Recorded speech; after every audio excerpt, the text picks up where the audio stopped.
Coming up, a big change could be coming to UK sporting events after an announcement from the SEC. And more than 100 people entered a car show fundraiser to ensure veterans are honored after death. Plus, hundreds of World War II veterans marked the upcoming 75th anniversary of D-Day by retracing their steps. Dedicated to Eastern and Southern Kentucky, this is WYMT Mountain News This Morning. Good morning and happy Monday to you. I'm Connor James. The time is about 5:30. Let's check in with Brandon Robinson for a look at your much cooler forecast this morning. Brandon? Yes, sir, it is, and it's going to be a cool day ahead. So get out there and enjoy it because it's June. You know what's going to happen for too long. Those temperatures are going to soar again. Not this week, though. Let's take a look at what's going on at UVA-wise, and things are fairly quiet.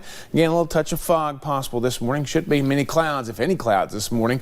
Zero visibility, though. Logan and Harlan, at least on our sensor network. Patchy dense fog everywhere. Temperatures in the 50s and 60s, anywhere between 55 and about 64. That's our range right now. Temperature change a few degrees since yesterday morning. Some spots are a touch warmer there. Almanac for today, 73 is our high. Our average high is 79. Record high of 87 back in 2010. Rest of the forecast is on the way here in just a few minutes. Connor?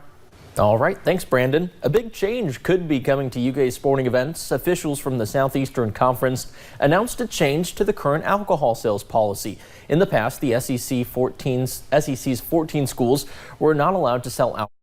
The SEC's new rules leaves up to each school to decide whether or not they want to sell beer and wine during sporting events. But if UK decides to, they'll hardly be the first. I think everybody has alcohol before the football game anyway, so just makes more sense for UK to make more money. The University of Louisville's Senior Associate Athletic Director told our partners at the Herald Leader U of L's sold alcohol at games for more than 36 years. And adding alcohol at college stadiums and arenas has been an increasing trend in the last decade. It can be a lucrative decision for them, designed in part to boost attendance and revenue. Some major universities report more than $1 million a year in alcohol sales. But obviously, it has to be done responsibly. At minor league baseball games at Whitaker Bank Ballpark, where they already do serve alcohol, the president of the Lexington Legends says one of the most important steps to take is making sure those serving alcohol are trained well. So the more that we can train them, familiarize them, make sure that they're vigilant and responsible, the better for everyone. According to Inside Higher Ed, Ohio State and West Virginia universities both reported a decline in ejections and security problems at their football stadiums after they started selling alcohol. On the other hand, a study of the University of Colorado at Boulder showed the number of incidents dropped there after they banned sales of alcohol. That university reintroduced alcohol sales in 2014. UK President Deli Capilouto says officials will consider the issue over the next few months to try to come to the right decision for the school, student athletes, and fans. At UK, Garrett Weimer, WKYT. If UK does decide to sell alcohol at sporting events, they will still face some SEC restrictions. They can only sell beer and wine, and vendors can't sell in their seats. There's also a time limit for alcohol sales. Sales must stop for football at the end of the third quarter. For basketball, it stops at the 12-minute timeout in the second half, and baseball sales would end in the middle of the seventh ending. And a former Kentucky Psychiatric Hospital chief claims in a lawsuit she was fired without cause in March. Among the defendants in the whistleblower lawsuit filed Friday by ex-Central State Hospital Director Josie Goodman are Governor Matt Bevin and Cabinet for Health and Family Services Secretary Adam Meyer. The lawsuit says Goodman was trying to address staffing concerns and was fired in retaliation for the Louisville Hospital's use of the 2017 law to assist patients. Well, classic car shows always seem to draw in a crowd. One show also helped raise money for the Camp Nelson Honor Guard. More than 100 people entered a car show fundraiser yesterday. They're supporting the Camp Nelson Honor Guard. The group's mission is to bring honor and dignity to each veteran laid to rest. Tracy Lucas is one of 47 volunteers who performs at the ceremony. Here, we put them on foot first. Our soldier always travels foot first. Local stores donated prizes to the winners of the car show. And some 300 veterans of the Normandy invasion embarked from the port of Dover in southern England yesterday, beginning a 6-day trip that will take them back to the landing beaches on the 75th anniversary of D-Day.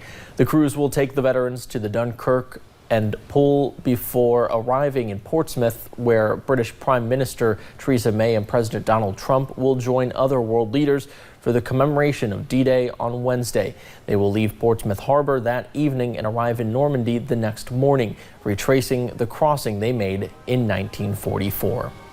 And Purdue Foods is recalling more than 31,000 pounds of ready-to-eat chicken products because they may be contaminated with pieces of bone material. The U.S. Department of Agriculture's Food and Safety Inspection Service said the problem was discovered through consumer complaints and, quote, there have been no confirmed reports of adverse reactions. The fully cooked chicken items were produced on March 21st and shipped to stores across the U.S. You can see the labels of the recalled products on the FSIS website. And major airlines are on pace for their worst year since 2014. The International Air Transport Association released predictions that the aviation industry expects to earn $28 billion in profit this year. That is 21% lower than the association's previous forecast issued in December. It would be the lowest profit that the industry has recorded in 5 years. Some factors affecting the industry are high fuel prices, an international trade war, and the 737 MAX grounding. And Democrats gathered for a convention in California over the weekend. More than a dozen Democratic hopefuls showed up, making their pitch in the most delegate-rich state in the nation. California Senator Kamala Harris, who grew up in the Bay Area, welcomes the competition. The great thing about California Democrats and California voters is they make decisions based on issues. They make decisions based on the connection to the relevancy of what you're talking about and their lives. Also on the minds of California Democrats is impeaching President Trump. Despite being a hometown favorite, House Speaker Pelosi got booed by some in the crowd because she was holding back on impeachment. But she assured her fellow Democrats that at least in the House, quote, President Trump will be held accountable for his actions.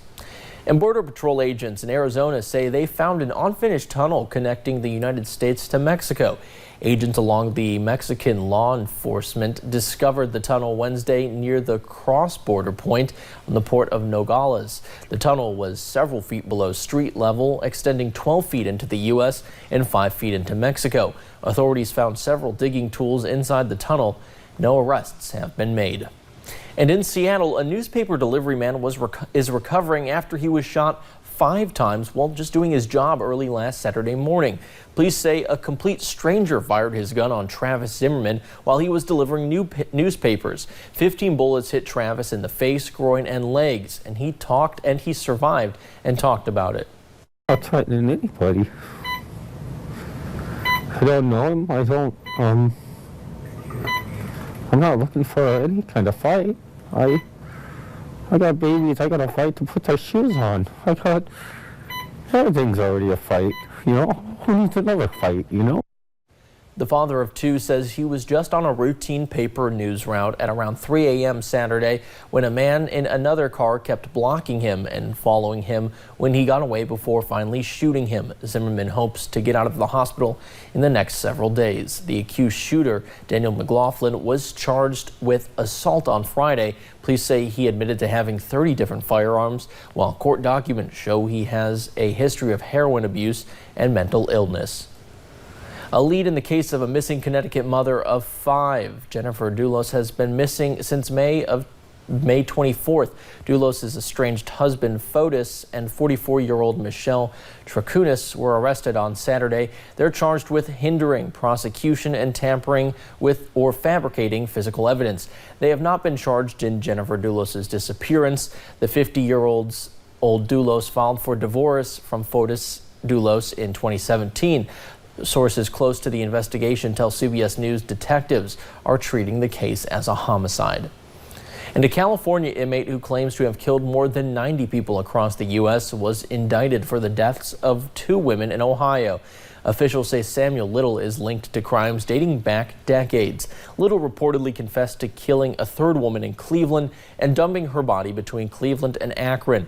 Investigators are still working to identify the woman. And someone in North Carolina won $344 million in the Powerball drawing Saturday night. The winning numbers were white 6, 15, 34, 45, 52, plus Powerball 8. The winner may choose between 30 graduated payments over 29 years that total $344.6 million, or a lump sum payment of $223.3 million. These amounts are before taxes. The ticket holder has 180 days to claim the prize. North Carolina does not allow winners to remain anonymous. And later, fans of the famous Wizarding World Series Harry Potter have some new stories to look forward to this summer. She went to North Carolina and bought a lottery ticket. Maybe meteorological summer, but most of this week is going to feel more like springtime. I'll have the beautiful forecast in about 3 minutes.